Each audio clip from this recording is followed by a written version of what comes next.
हरियाणा, अपनी बोली, अपना चैनल। खबरें जो करती हैं आपके प्रदेश की नुमाइंदगी, खबरें जिनसे जुड़ती है हर खासो आम की जिंदगी।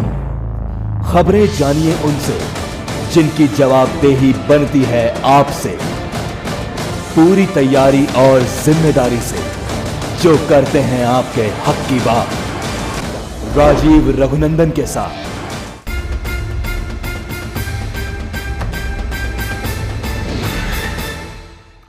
नमस्कार, बहुत स्वागत है आप सभी का इंडिया न्यूज हरियाणा पर। मैं हूं राजीव रघुनंदन। हमारे प्रदेश का चुनावी पारा अब थोड़ा थोड़ा चढ़ने लगा है। आरोप प्रत्यारोपों के करंट से चुनावी मौसम की फिजा बदल रही है। बीजेपी के प्रदेश अध्यक्ष रामविलास शर्मा ने इनेलो पर एक बड़ा आरोप लगा दिया।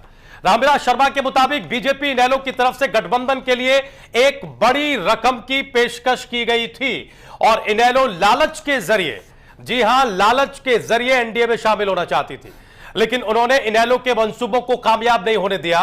तो इनेलो नेता अभय सिंह चौटाला का कहना है कि रामविलास शर्मा नहीं चाहते कि नरेंद्र मोदी प्रधानमंत्री बने। शायद यही वजह है कि उन्होंने ज्यादातर कांग्रेसियों को टिकट दिलाने के लिए लॉबिंग की है।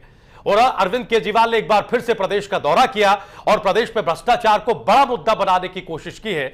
लेकिन बड़ा सवाल यह उठता है कि क्या प्रदेश में भ्रष्टाचार वाकई बड़ा मुद्दा बन पाएगा या केजरीवाल और उनकी आम आदमी पार्टी से बड़ा मुद्दा बना पाएगी।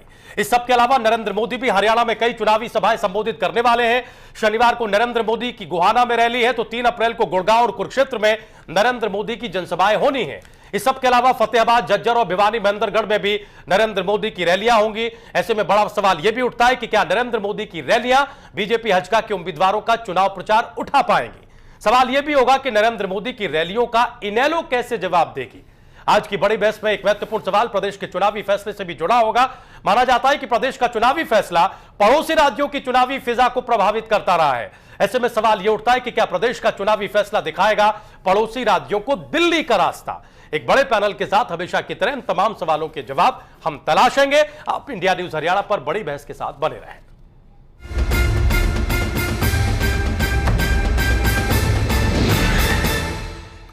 और जल्दी से हम आपका परिचय करा दें अपने पैनल से। आज इन सारे सवालों के जवाब तलाशने के लिए हमारे साथ एक बड़ा पैनल मौजूद है। बीजेपी के प्रदेश प्रवक्ता नेता रमन मलिक साहब हमारे साथ मौजूद है। मलिक साहब, बहुत स्वागत इंडिया न्यूज हरियाणा पर।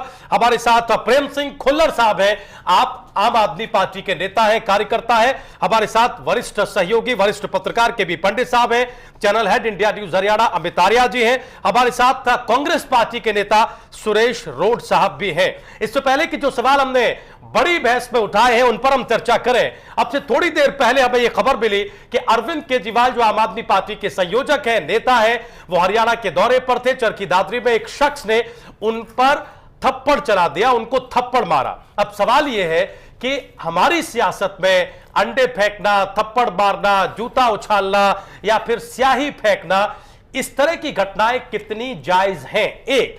और दूसरा सवाल यह कि बार बार अरविंद केजरीवाल के साथ ही ये घटनाएं क्यों हो रही हैं, ये घटनाएं क्या इशारा कर रही हैं।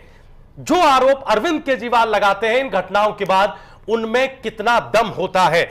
इस सवाल पर हम रिएक्शन लेंगे अपने पैनलिस्ट का। सबसे पहले हम अमित आर्या जी आपके पास इस चर्चा के लिए आना चाहेंगे। क्यों ऐसी घटनाएं बढ़ रही हैं सर? हमने वाराणसी में देखा अरविंद केजरीवाल पर अंडे फेंके गए, स्याही फेंकी गई, यहां आप ये घटना देख रहे हैं। इससे पहले दिल्ली में भी हमने ऐसी घटनाएं देखी हैं, अपने प्रदेश में हम ये अपनी घटनाएं देख चुके हैं। क्या ये इशारा कर रही हैं? योगेंद्र यादव उनके ऊपर स्याही पोतने की घटना हुई। जी। क्यों ऐसी घटनाएं आम आदमी पार्टी के साथ हो रही हैं? आम आदमी पार्टी के साथ कुछ ज्यादा हो रही है मुझे लग रहा है। लेकिन अगर आप वैसे ओवरऑल देखें तो इस प्रकार का सामना अब हर राजनीतिक दल या राजनीतिक नेता को करना पड़ रहा है। इसका सीधा सा अर्थ है कि जनता का पेशेंस खत्म हो रहा है। जनता के अंदर नेताओं की क्रेडिबिलिटी समाप्त हो रही है। समाप्त होने के साथ साथ उनका विश्वास उठा है, इस सारे में सिस्टम पर से विश्वास उठा है। नहीं तो पहले नेता होना, राजीव, नेता होना मतलब गौरव की बात होती थी जी।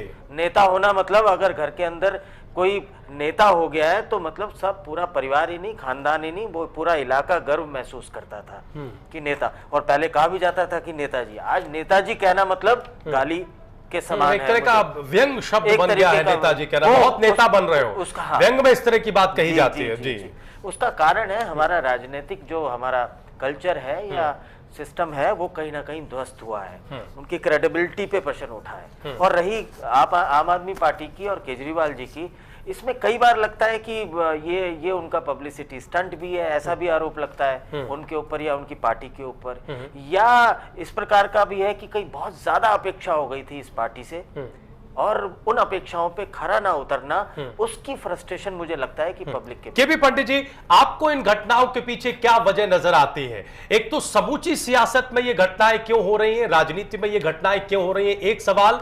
और जो अमित जी ने बात कही कि आम आदमी पार्टी के साथ ये घटनाएं थोड़ी ज्यादा हो रही हैं, क्यों सर? क्या वाकई जो टॉलरेंस है वो खत्म हो चुका है? क्या वाकई नेताओं की क्रेडिबिलिटी दांव पर लगी है? क्या वाकई आम आदमी पार्टी से उम्मीदें थोड़ी ज्यादा थीं लोगों को, इसलिए ये घटनाएं भी थोड़ी ज्यादा हो रही हैं? नहीं, इसमें ये अमित आर्य जी की बात ठीक है। अगर राजनेताओं की साख कम हुई है, उनके प्रति जनता का सम्मान उतना नहीं रहा है, एक चीज। दूसरी चीज ये, एक समाज में, लोकतंत्र में कुछ ऐसे तत्व बीच में आ गए हैं जो इस तरह की उल्टी सीधी हरकतें करते हैं। यदि ये स्वयं कोई राजनीतिक दल करवाता है उसके लिए भी सौभाग्य की बात नहीं है, यदि दूसरे दल अपने किसी कार्यकर्ता को उकसा कर ये करवाते हैं, ये भी लोकतंत्र के लिए कोई अच्छे लक्षण नहीं है। सबसे बड़ी बात ये है, लोगों में नेताओं के प्रति आदर होना चाहिए। जहाँ जहाँ ये घटनाएं हुई हैं उसके बाद आम जनता में कोई रिएक्शन नहीं आई, चुप्पी सी रहे। ठीक, इसका मतलब साख का फर्क है। लोग कहते हैं घटनाएं हो रही हैं और नेताओं के प्रति वो सम्मान जिसकी वजह से लोगों में जोश आए, गुस्सा आए, नाराजगी आए, आक्रोश आए, वो नहीं मिला है। और केजरीवाल जी के साथ क्यों हो रहा है, उसमें मेरा ये मानना, केजरीवाल जी ने देश की राजनीति में एक अलग किस्म की पहचान बनाई है जी। उन्होंने बहुत से मुद्दे ऐसे उठाए हैं जिसमें समाज उनके साथ खड़ा हो गया था, चाहे वो अन्ना के माध्यम से बैकग्राउंड बनी हो चाहे बाद में बनी हो। लेकिन बाद में जो दिल्ली में सरकार बनी और सरकार के बाद जो इनका रवैया रहा वो बहुत मैच्योरिटी वाला नहीं था, बहुत होशियारी वाला नहीं था। जो जनता की आशाएं थी उन आशाओं से पूरा खरा नहीं उतर रहा था और बात ही बात नजर आ रही थी, उस पे उसका प्रैक्टिकल नजर नहीं आ रहा था। तो इससे ये लगता है कि जनता में इनके प्रति निराशा हो और निराशावत कुछ पागलपन, मैं कहूँगा डेमोक्रेसी में पागलपन ही है। इस तरह का जो व्यवहार करता है वो युवा वर्ग कोई गलतियां कर देते हैं और वो कर रहे हैं, लेकिन ये सौभाग्य इनकी इसकी निंदा की जानी चाहिए, ये सौभाग्य की बात नहीं है। और नौजवानों को भी और डेमोक्रेसी के प्रेमी जो लोग हैं, लोकतंत्र के प्रेमी, उनको समझना चाहिए हमको पेशेंस भी होनी चाहिए। जहां हम विरोध करते हैं, विरोध सुनने की हमें हिम्मत होनी चाहिए, हमें सहन करने की शक्ति भी होनी चाहिए और नेगेटिव, नकारात्मक कोई रवैया नहीं अपनाया जाना चाहिए। रमन मलिक साहब, आपकी पार्टी का क्या स्टैंड है? जब वाराणसी में अरविंद केजरीवाल या आम आदमी पार्टी के नेताओं के साथ ये घटना हुई थी तो बीजेपी ने एक सुर में इस तरह की घटनाओं की निंदा की थी। अच्छी बात है, सभी लोग इस तरह की घटनाओं की निंदा करते हैं, लेकिन अरविंद केजरीवाल या आम आदमी पार्टी के साथ ये घटनाएं थोड़ी ज्यादा हो रही हैं। मलिक साहब, किस नजरिए से आप देख रहे हैं इस तरह की घटनाओं को? पहली बात तो मैं ये बहुत स्पष्ट रूप से कहना चाहूंगा कि इस तरीके की घटनाएं जो हैं उनका साथ किसी को नहीं देना चाहिए और इसको कोई बढ़ावा नहीं देना चाहिए। ये घोर निंदा और भत्सना के काबिल है।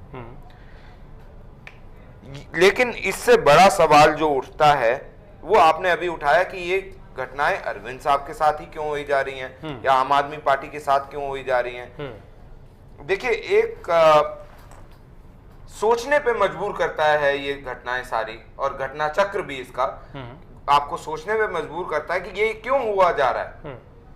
क्या ये कहीं इस प्रकार का प्रकरण तो नहीं है कि टीवी में बने रहने के लिए कुछ भी करवाना, क्योंकि बहुत सारी चीजें इन्हीं के पास वापस जाके लिंक हो गई थी। टीवी में बने रहने के लिए और भी बहुत सारी स्टेटमेंट देते रहते हैं, उसके लिए थप्पड़ खाना, उसके लिए कीचड़ उछलना। देखिए ये आप एक चीज बताइए अमित जी, और मैं आपसे सवाल पूछूंगा, इनके कैंडिडेट है जर्नैल सिंह, उनकी क्या, उनका नेम टू फेम क्या है? उन्होंने जूता फेंका था, याद होगा, वो पत्रकार रहे हैं। नेम टू फेम क्या रहा उनका? पत्रकारिता नहीं थी। वो जूता फेंकना था।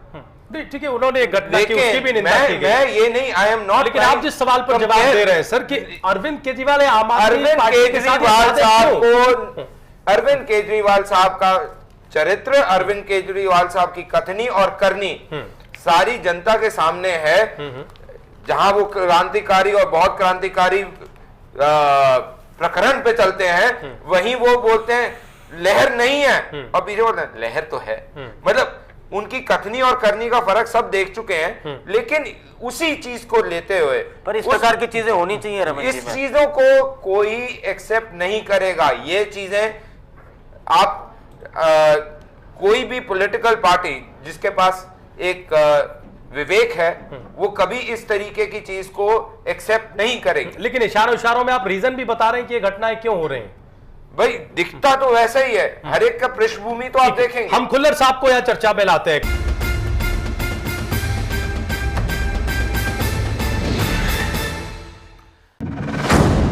खबरें जो करती हैं आपके प्रदेश की नुमाइंदगी, खबरें जिनसे जुड़ती है हर खासो आम की जिंदगी, खबरें जानिए उनसे जिनकी जवाबदेही बनती है आपसे, पूरी तैयारी और जिम्मेदारी से जो करते हैं आपके हक की बात।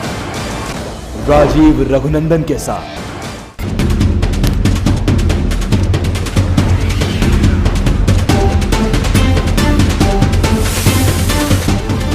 इंडिया न्यूज हरियाणा, अपनी बोली अपना चैनल।